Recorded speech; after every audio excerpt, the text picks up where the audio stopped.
Hello everyone, I am back with another Valentine card, this one featuring more of the new My Favorite Things January products. So to start off with, I had a piece of smooth white cardstock that I die cut with the stitched rounded rectangle stacks dynamics. Say that 3 times fast. And then I coated it with my EK Success anti-static powder tool just to keep the embossing powder from sticking to anything but the stamped image. And then this big background stamp is the new Tiny Hearts background, which I absolutely love and haven't had a chance to use yet. So I wanted it to kind of be the focus of my card. So I'm pressing the cardstock onto the background stamp with my fingers. When I use a different background stamp later, I usually use like scratch paper over it. But when I'm using Versamark, I don't mind just using my fingers. When I'm using inks, like dye inks and that sort of thing, I usually use scratch paper over it just to keep the ink from getting on my hands, because then I have a tendency to get ink smeared everywhere. But Versamark's a little bit more forgiving. So anyway, press that onto the cardstock, and then I'm just coating that with clear detail embossing powder. So once I've got the embossing powder on, and always over a coffee filter, that's been my go-to for years now. It's just the easiest way to get it back into the embossing powder container. So once I'm done that, I'm going to melt it all with my heat tool. So making sure I get it all melted. Doesn't really look like much here when you're doing clear on white. And even for me, I have a hard time kind of seeing it. So then I always shift to make sure the light catches it, to make sure I've got everything melted. Because if you forget any areas, or there's any little like powdery areas, they're going to rub off. So got it all melted, made sure I was happy with it. And then I've got this over my craft sheet, and I'm using 3 different MFT dye inks. I'm starting with Pink Lemonade, which is my lightest pink, and then I've got Bubblegum and then Razzleberry dye ink. And I'm just picking up the ink with my Tim Holtz Ranger mini ink blending tool, which I absolutely love. I haven't yet come up with a way to store these little mini ink blending pads. I keep separate ones for each color of ink that I use. And I've shown with my like actual distress inks, I just store them in the bottom of the pad. But these ink pads are too shallow. So I've kind of been storing them in a drawer. I've seen some good ideas, people printing off MFT color charts and then laminating them and storing them that way with Velcro. I don't know. That's just a whole little side thing. Just looking at it reminds me that I need to figure out a way to store them. But I love blending that. So I just blended the colors into sort of an ombre effect, going lightest to darkest. It's really simple. And then you've got, of course, the embossed resist going on with those little hearts. And then I die cut a piece of Pink Lemonade cardstock with MFT's Blueprints 1 Dynamics. And this time I used scratch paper because I didn't want to get ink all over my hands. And I just stamped it. This is the diagonal background from a few months ago, and stamped that. And then I've just got a picture here. I've shown this before. I'll take a picture on my computer of whatever sketch, or if I'm participating in a challenge, different things. Take a picture with my phone so I can refer to it at my desk, and I don't have to go back and forth between my computer all the time or scribble it down, whatever. So I can have my phone beside me to refer back to whatever it is I'm working on. And this time, yeah, it's a sketch from My Favorite Things. They've had weekly sketch challenges for a really long time. But now they've actually started, if you guys haven't seen the announcements or anything, they've actually started a whole new separate blog called, it's cardchallenges.com. And there's going to be sketch challenges, color challenges, and I'm sure all sorts of other challenges. It's actually run by Susan R. Opal, who used to help run Paper Crafts magazine. So I will link to that in my blog post, which will be linked directly below the video. It's worth checking out because it's super fun. So I'm doing the sketch challenge for that. And I'm using the new All My Love stamp set. And I stamped one of the hearts on its matching die cut with the Razzleberry ink. And then I stamped one of the sentiments from the set onto some vellum, some My Favorite Things vellum with the Versamark ink again.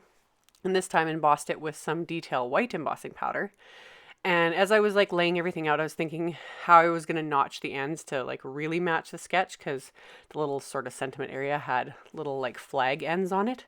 And I decided to just not go with that. I don't have to follow the sketch 100%. I'm really OCD about that. I always am inspired by seeing what other people do with sketches and how they interpret it and then what they come up with. And I love it. Whereas me, I have such a hard time not following it to the exact like dimensions, layout. where they place things. It's kind of crazy. So this was kind of me stepping out of the box. Ooh, I wrapped the vellum around and taped it down instead of cutting it in two little flag ends. So yeah, that's me stepping out of the box. So anyway, I popped up this panel with some foam tape. So that's got it adhered nice and flat. And then I grabbed some gold thread and just wrapped it around my fingers quite a few times until I was happy with the amount I had. And once I was happy with that, I just cut that with my scissors, and then I'm going to adhere it to the back of this heart before I adhere the heart. So that's the easiest way I've found to do this whole thread thing. I go in phases with this. I want to do it all the time, and then I forget about it for weeks and months on end. But yeah, I wanted to add some little gold thread, so I'm going to tape it to the back of this heart and leave it to be a little bit messy. And then I've got some leftover bits and pieces of foam tape, so I thought I'd add that to the back of the heart as well, so that it was popped up for some extra dimension. Plus it'll kind of hold down the vellum a little bit more as well. And then to keep going with the gold theme, I'm just using some little heart die cuts. This is from the new Tag Builder Blueprints 3 set from My Favorite Things. I've shown this in 1 or 2 videos already. I just wanted the heart dies, so I ran those through my machine with some gold glitter cardstock. This stuff is just from Michael's. It's the actual like Michael's Recollections brand. They had a great big, a 12 by 12 pack of kind of standard metallic colors, gold, silver, a copper color. I'm not even sure exactly what colors. I've been just using like all the gold and silver out of it. But of course I used it with a coupon or it was on sale or something. But yeah, gold glitter cardstock, die cut the little hearts. So I've got these fun little glittery heart embellishments. And then I decided I wanted to frame the main image. And the best way to do that is I die cut a piece of the gold glitter cardstock with the large Blueprints 2 Dynamics, just slightly bigger than that pink stripe cardstock. And then to kind of conserve some of that extra gold cardstock, I had run it through with the largest of the rectangle stacks dies from MFT. You could also use your paper cutter to cut out, basically a window. This also works if you're trying to conserve just cardstock, if you don't have a very large cardstock collection, because you don't need that whole center piece. You're not going to see it. All I wanted was that little edge to show, so why bother wasting all that center interior space, especially like with the glitter cardstock, because it's more expensive. And like I said, if you've got cardstock, you don't have a very large cardstock stash, you could do the same thing when you're layering to save interior pieces for other cards or die cutting or whatever. So that's my little tip of the day. So I adhered all that to my card base, which is standard A2 size, so 4 1/4 by 5.5.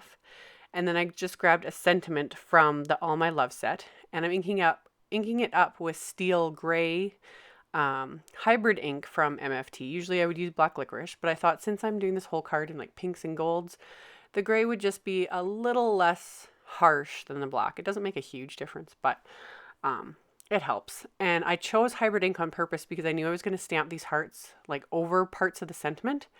And I find that it works better, especially with sentiments. Dye inks can almost start to bleed into each other. And using a hybrid ink, it just stays where it is. And then, yeah, I hope that makes sense.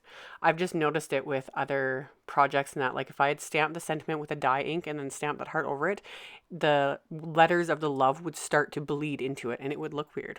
So that's another reason why I choose certain types of ink. And for sentiments, I pretty much always stick with the hybrid inks. So as always, there will be a link below the video to my blog post as well as links to all the supplies used. Thank you guys so much for watching and subscribing and thumbs upping my videos, and I will hopefully see you all really soon in the next one. Bye.